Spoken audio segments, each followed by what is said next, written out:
Assalamu alaikum, dear viewers. Welcome to my channel titled Invest Time for Real Future in Gaining the Knowledge of Islam. آج چوتھے topic کے ساتھ آپ کی خدمت میں حاضر ہوں۔ آج کا ہمارا ٹاپک ہے دی آنر آف سپریم پاور، یعنی اقتدار اعلیٰ کا مالک۔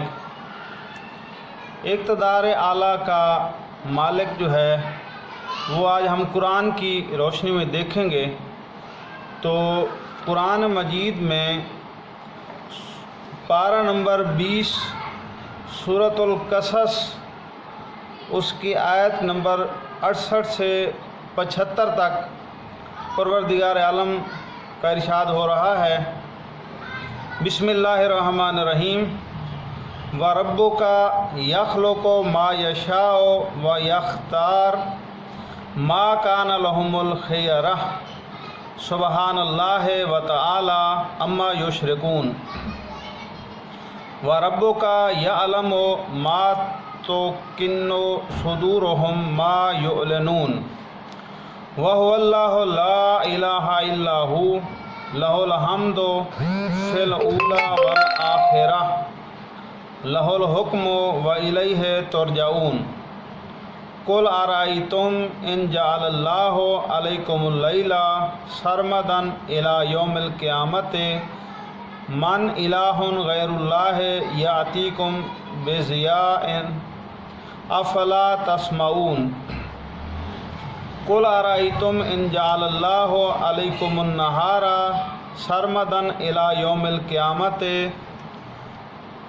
مَنْ إِلَٰهٌ غَيْرُ اللَّهِ يَأْتِيكُمْ بِاللَّيْلِ تَسْكُنُونَ فِيهِ أَفَلَا تُبْصِرُونَ وَمِن رَحْمَتِهِ جَعَلَ لَكُمُ اللَّيْلَ وَالنَّهَارَ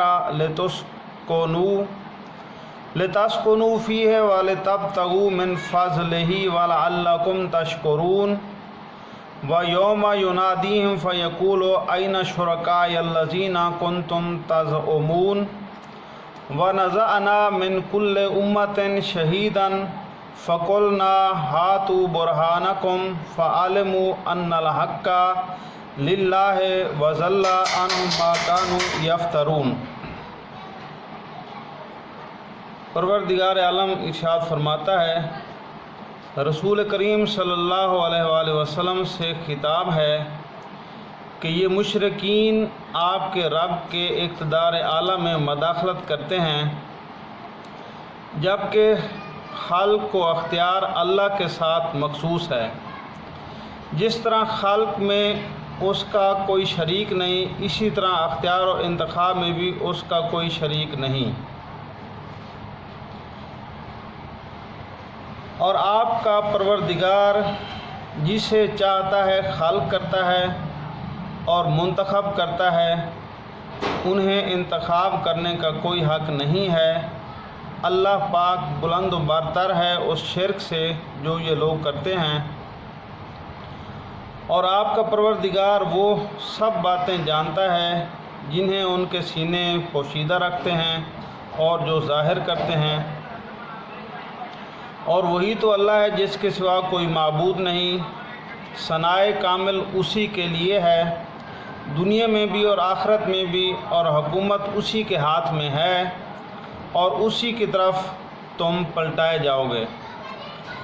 کہہ دیجئے یہ تو بتاؤ کہ اگر اللہ قیامت تک تم پر ہمیشہ کے لیے رات مسلط کر دے تو اللہ کے سوا کون سا معبود ہے جو تمہیں روشنی لا دے؟ کیا تم سنتے ہو؟ کہہ دیجئے یہ تو بتاؤ کہ اگر قیامت تک اللہ تم پر ہمیشہ کے لیے دن کو مسلط کر دے تو اللہ کے سوا کون سا معبود ہے جو تمہیں رات لا دے جس میں تم سکون حاصل کرو؟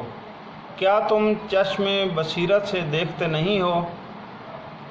اور یہ اللہ کی رحمت ہی تو ہے کہ اس نے تمہارے لیے رات اور دن کو یک بعد دیگرے بنایا تاکہ تم رات میں سکون حاصل کرو اور دن میں اللہ کا فضل یعنی روزی تلاش کرو، اور شاید کہ تم شکر بجا لاؤ۔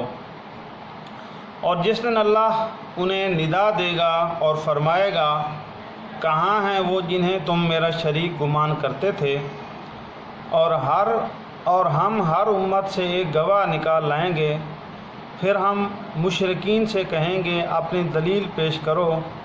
اس وقت انہیں علم ہو جائے گا کہ حق بات اللہ کی تھی، اور جو جھوٹ باندھتے تھے وہ سب ناپید ہو جائیں گے۔ اس کی تفسیر میں مفسرین لکھتے ہیں کہ رسول کریم صلی اللہ علیہ وآلہ وسلم سے خطاب ہے کہ یہ مشرکین آپ کے رب کے اقتدار عالم میں مداخلت کرتے ہیں، جبکہ خلق و اختیار اللہ کے ساتھ مخصوص ہے۔ جس طرح خلق میں کوئی اس کا شریک نہیں، اسی طرح اختیار و انتخاب میں بھی اس کا کوئی شریک نہیں ہے۔ یہ مشرکین اپنے لیے وسیلہ یعنی بت کو خود اختیار کرتے ہیں، یہ اللہ کے اقتدار عالم میں مداخلت ہے۔ لہذا جس طرح تخلیق میں کوئی شریک نہیں ہے، تشریع و قانون سازی میں بھی کوئی شریک نہیں ہے۔ مولانا مودودی اس جگہ لکھتے ہیں، اپنے پیدا کیے ہوئے انسانوں، فرشتوں، جنوں اور دوسرے بندوں میں سے ہم خود جس کو چاہتے ہیں اوصاف، صلاحیتیں اور طاقتیں بخشتے ہیں، اور جو کام جس سے لینا چاہتے ہیں لیتے ہیں۔ یہ اختیارات آخر ان مشرکین کو کیسے اور کہاں سے مل گئے؟ ذاتاً لائق کے حمد و ثنا صرف اللہ تعالیٰ ہے۔ اللہ کے علاوہ دوسروں کے پاس جو کچھ ہے وہ ان کا ذاتی نہیں ہے بلکہ اللہ کا دیا ہوا ہے، لہذا نہ اللہ سے پہلے کوئی کسی کمال کا مالک ہے اور نہ بعد میں۔ وَلَهُ الْحُكْمُ یعنی فرما روائی کا حق بھی اللہ کو حاصل ہے۔ مقام تکوین میں یا مقام تشریع میں صرف اس کا حکم نافذ ہوگا۔ اگر اللہ کے علاوہ تمہارے معبودوں کے ہاتھ میں اس کائنات کی تدبیر ہے تو اس جاری نظام میں موجود لیل و نہار میں اپنی تدبیری عمل کا چھوٹا سا مظاہرہ کر کے دکھائیں، اور رات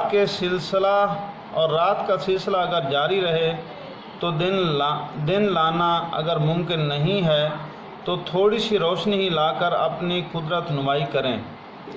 سب کو معلوم ہے کہ اللہ کے علاوہ یہ کام کوئی نہیں کر سکتا، تو پھر غیر اللہ کے پاس کون سی تدبیر ہے؟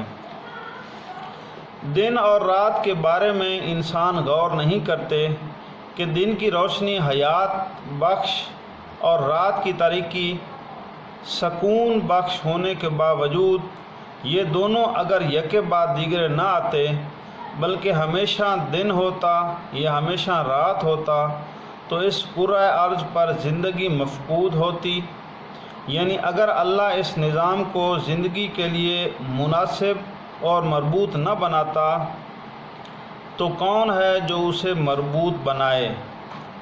ہر امت سے ایک گواہ پیش کیا جائے گا۔ یہ گواہ ایسے ہوں گے جن کی گواہی کے بعد کسی قسم کی دلیل کارگر ثابت نہ ہوگی۔ اس گواہی کے بعد اللہ تعالیٰ کی حقانیت بھی واضح ہو جائے گی۔ اس سے اندازہ ہوتا ہے کہ اس گواہی کی نوعیت وہ نہ ہوگی جو ہماری دنیا میں متعارف ہے۔ گواہی کے بارے میں پہلے بھی ذکر ہو چکا ہے کہ گواہ وہ ہستی بن سکتی ہے جو اعمال کا مشاہدہ کرے۔ اس آیت سے معلوم ہوا کہ گواہ وہ ہوگا جس کی گواہی کے بعد حقائق آشکار اور اللہ تعالیٰ کی حقانیت روشن ہو جائے گی۔ مزید اسی ہمارے جو ٹاپک ہے اقتدار اعلیٰ کا مالک، اس کے بارے میں پروردگار عالم سورۃ النحل پارہ نمبر 14 جو ہے اس کی آیت نمبر 115 اور 116 میں بھی ارشاد ہو رہا ہے۔ بسم اللہ الرحمن الرحیم۔